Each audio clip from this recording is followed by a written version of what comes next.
Terima kasih Anda masih bersama kami. Bagi Anda yang baru saja bergabung, kami hadirkan kembali 3 berita utama hari ini. Diduga melakukan politik uang, seorang ASN di Kabupaten Cianjur ditangkap polisi. Barang bukti uang di dalam amplop disita.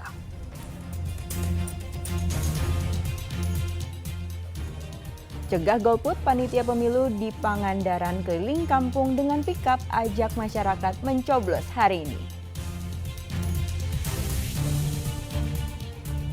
Bangunan madrasah di Kabupaten Sumedang ambruk, 8 siswa terluka.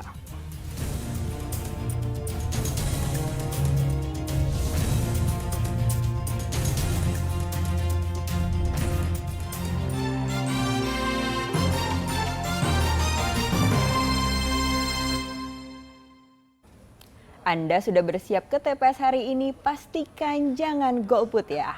Nah, untuk mencegah terjadinya golput, panitia pemilih tingkat desa di Pangandaran mengelilingi kampung dengan mobil bak terbuka dan mengajak masyarakat untuk mencoblos hari ini. Tanggal 14 Februari hari Rabu. Dengan mobil bak terbuka, petugas TPS Desa Ciganjeng di Kecamatan Padaherang, Pangandaran mengelilingi kampung. Melalui pengeras suara, petugas mengajak seluruh warga desa untuk datang ke TPS hari ini agar ikut mencoblos menentukan masa depan bangsa 5 tahun ke depan. Petugas menghiasi kendaraan dengan berbagai bendera partai untuk menarik warga. Ajak masyarakat supaya memilih untuk memberikan haknya. Jadi untuk memilih pemimpin se-Indonesia dan wakil-wakil di DPR. Kenapa waro-waro dilakukan, Pak? Cuman kami mungkin mengingatkan agar masyarakat tidak lupa untuk bahwa besok hari Rabu tanggal 14 itu akan dilaksanakan pemilihan legislatif. Aksi dilakukan petugas untuk mencegah terjadinya golput. Petugas berharap warga menggunakan hak pilihnya sesuai hati nurani dan akal sehat. Eko Setiabudi melaporkan dari Pangandaran. Akhirnya hari pelaksanaan pemilu 2024 tiba. Hari ini hampir 205 juta orang melakukan pencoblosan di bilik suara memberikan hak pilihnya. Sebelum kita mengetahui hasilnya hari ini, kita lihat dulu peta hasil suara pemilu 2019-2014. Dari puluhan provinsi yang ada di Indonesia, 5 diantaranya kerap dinilai sebagai provinsi kunci.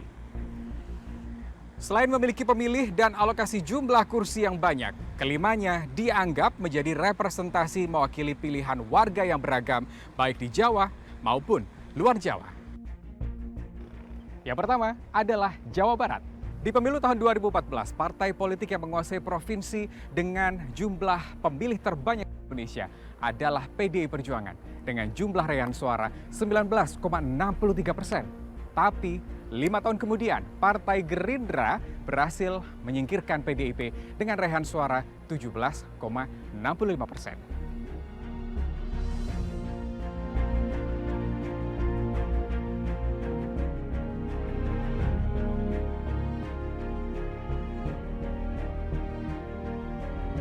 Provinsi dengan jumlah alokasi kursi terbanyak kedua adalah Jawa Timur. Di pemilu 2014, Jatim dikuasai oleh PDI Perjuangan dengan raihan suara 17,91%. Di 2019, ternyata Jawa Timur juga masih merah, bahkan dengan suara lebih banyak, yakni 19,41%.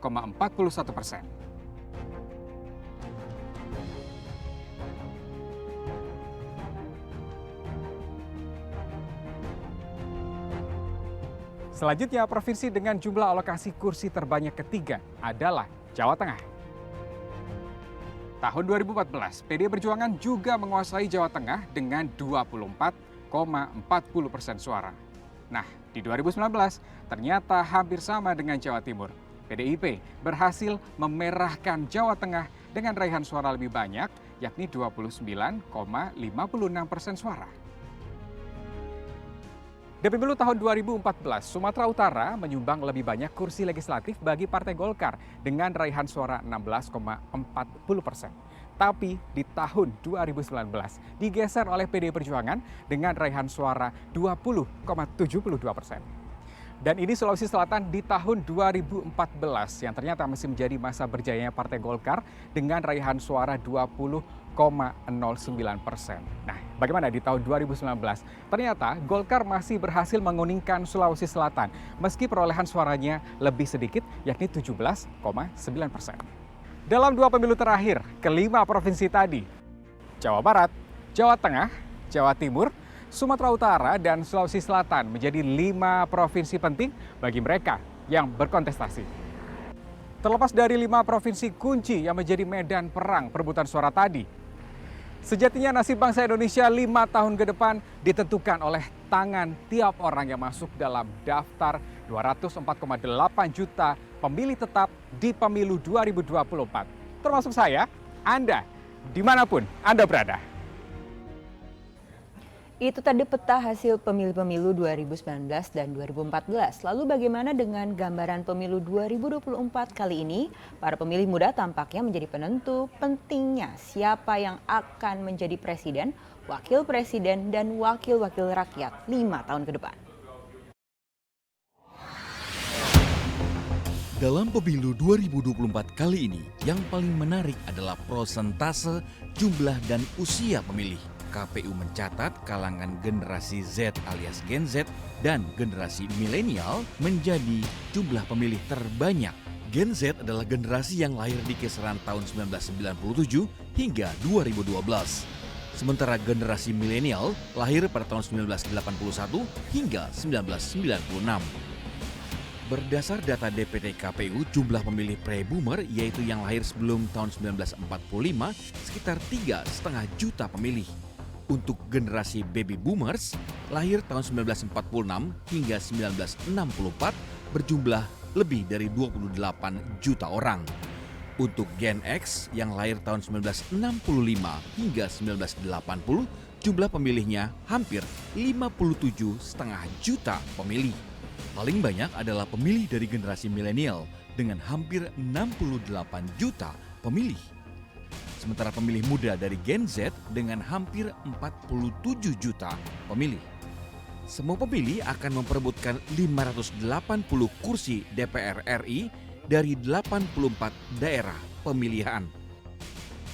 Sementara kursi DPRD provinsi yang diperebutkan berjumlah 2.372 kursi dari 301 daerah pemilihan.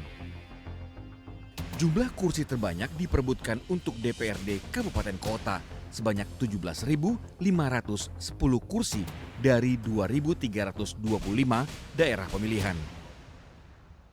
Dari jumlah pemilih tersebut ternyata tidak semua memberikan pilihan dalam pemilu alias golput.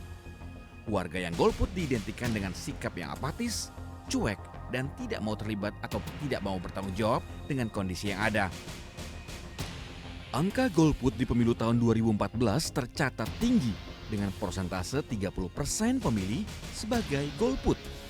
Angka ini menurun menjadi 18% pada pemilu 2019 dengan 34 juta pemilih. Kita berharap angka golput akan semakin turun. Partisipasi warga sebagai pemilih adalah bagian dari tanggung jawab menentukan nasib bangsa 5 tahun ke depan. Tim Liputan melaporkan.